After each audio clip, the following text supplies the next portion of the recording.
So in 2002, I published this book here called Rich Dad's Prophecy. Again, it was 2002, and what this book predicted was the giant crash coming in 2016. So 14 years ahead of schedule, I was making this prediction. But I also made one intermediate prediction behind that, was that there would be a secondary crash before the giant crash of 2016. So this is me on CNN with Wolf Blitzer, looking like a complete idiot, making a prediction on the coming crash. If people start pulling out of the markets in their 50s, in their early 60s, and not having that sort of exposure, we are never going to get to a point where our money lasts as long as we need it to. We need to be participants in this system into our 70s and into our 80s, and then we need a plan for withdrawing those assets, just like we needed a plan for putting those assets in. Yes, and you're putting those assets into those investment bankers that are in financial trouble today.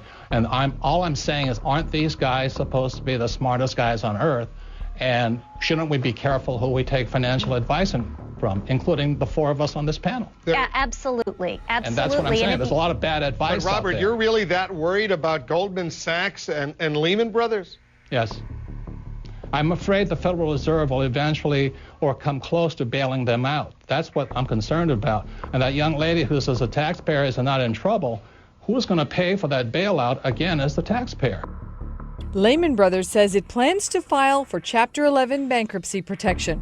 The collapse of Lehman Brothers. Lehman Brothers collapsed. Hundreds of bailed out banks are still struggling to repay taxpayers.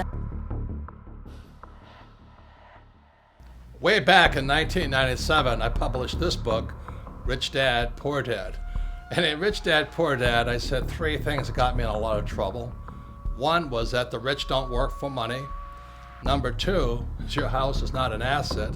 And number three, savers would be losers. So that was in 1997. And look at what happened in 2007.